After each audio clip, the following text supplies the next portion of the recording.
Bonjour à tous, on est ensemble, le temps d'un café. Alors aujourd'hui, on va parler de quoi? On va parler véhicules autonomes. Est-ce que le syndicalisme et le corporatisme vont peut-être mettre en danger la plus grande avancée technologique depuis l'invention du téléphone portable? En tout cas, pour moi. Pourquoi je parle de ça aujourd'hui? Tout simplement parce que les progrès en matière de véhicules autonomes, d'intelligence artificielle sont de plus en plus rapides et de plus en plus importants. On sait que aux États-Unis, il y a des compagnies de taxis autonomes qui fonctionnent très bien et qui sont capables de mener des passagers d'un point A à un point B sans chauffeur et sans personne au volant. Alors, ça a quelque chose de surréaliste et on pense tout de suite, en tout cas pour ma part, je pense tout de suite à une scène de Men in Black où il y a un chauffeur qui se gonfle dans la version de la voiture et Will Smith regarde son acolyte et lui dit on avait une version avec un black au volant mais il se faisait toujours arrêter. Là, on est dans le véhicule autonome où il n'y a personne au volant et aujourd'hui, ça n'a plus rien de choquant, même pour les personnes qui peuvent croiser la voiture. Vous imaginez un peu le bond intellectuel qu'on a fait en quelques années à ce niveau. Pourquoi je pense que le véhicule autonome peut être mis en danger par le corporatisme et le syndicalisme? Tout simplement parce que je me rappelle du conflit de 2015, qui n'est pas si vieux, au niveau des Uber, avec les taxis français qui ont bloqué les aéroports de Roissy, Orly, à Paris, à Marseille, à Lyon, et qui ont paralysé quasiment le pays pour faire modifier les lois. Sous couvert qu'ils payaient des licences extrêmement chères et que les véhicules Uber n'avaient pas besoin de le faire. Mais là encore, on est dans des considérations financières et d'une petite minorité de gens, les chauffeurs de taxi ne sont pas si nombreux, qui s'est opposé au bien du plus grand nombre. On est dans le corporatisme le plus pur et le plus simple. Là-dessus, on rajoute en plus une couche historique syndicaliste propre à la France qui n'aide pas du tout à la résolution en bonne intelligence de ce genre de situation, de conflit. L'évolution, elle a ceci de commun dans tous les pays, qu'elle ne se fait jamais, ou en tout cas très rarement, dans la douceur. Beaucoup de métiers, beaucoup de choses ont disparu. Aujourd'hui en France, on n'a plus de cochers, on n'a plus de personnes qui éteignent les réverbères, on n'a plus, que je sache, ou peu par rapport à une époque de forgerons. Aujourd'hui, c'est devenu un métier d'art. C'est les compagnons du devoir, c'est devenu des ferronniers qui font des portails extrêmement haut de gamme ou des ouvrages extrêmement chers. Ça existe encore, mais plus de la même manière et plus avec un aussi grand nombre. Le véhicule autonome, le danger qu'on en ressent en France, c'est quoi? C'est le fait que ça peut atteindre certaines professions.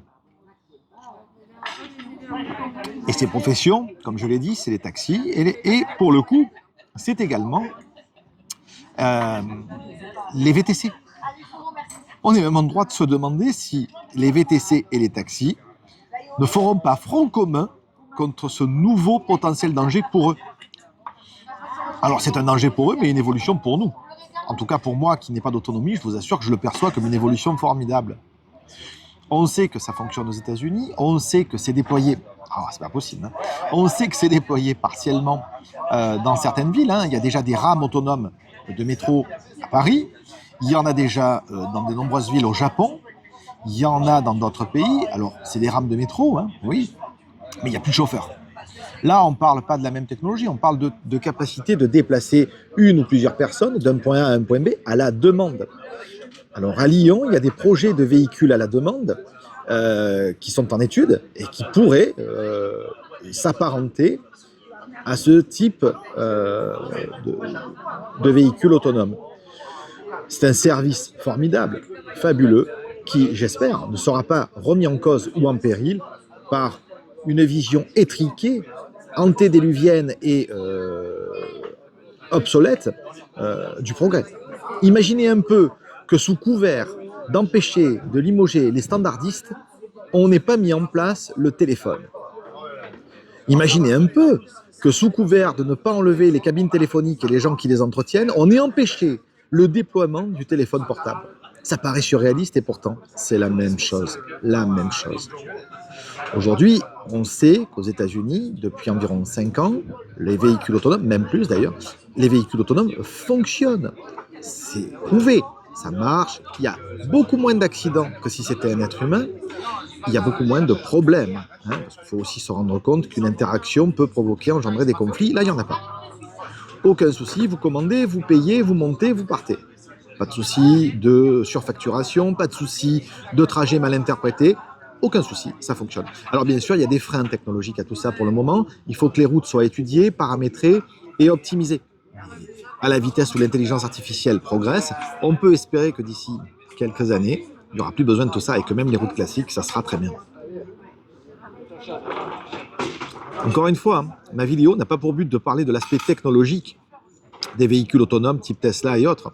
Non, non, il y en a qui l'ont bien mieux fait que moi et c'est pas ce que je veux aborder. Moi, je l'aborde sur un plan purement sociétal. Et la question qui a été posée est toujours en suspens.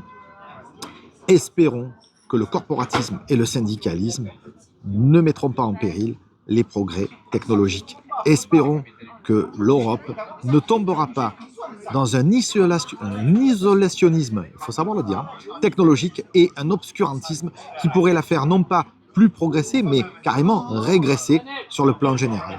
En tout cas, c'est ce que je souhaite et j'espère voir l'avènement prochain de ce genre de transport dans lequel je pourrai vous faire des vidéos et croyez bien que je ne manquerai pas d'en parler avec vous régulièrement au fur et à mesure des évolutions. Je voulais en parler aujourd'hui parce que c'est un sujet qui me touche personnellement. J'espère que cette vidéo vous aura plu. Je vous dis à très vite le temps d'un café. N'hésitez pas à liker, commenter, partager. Au revoir.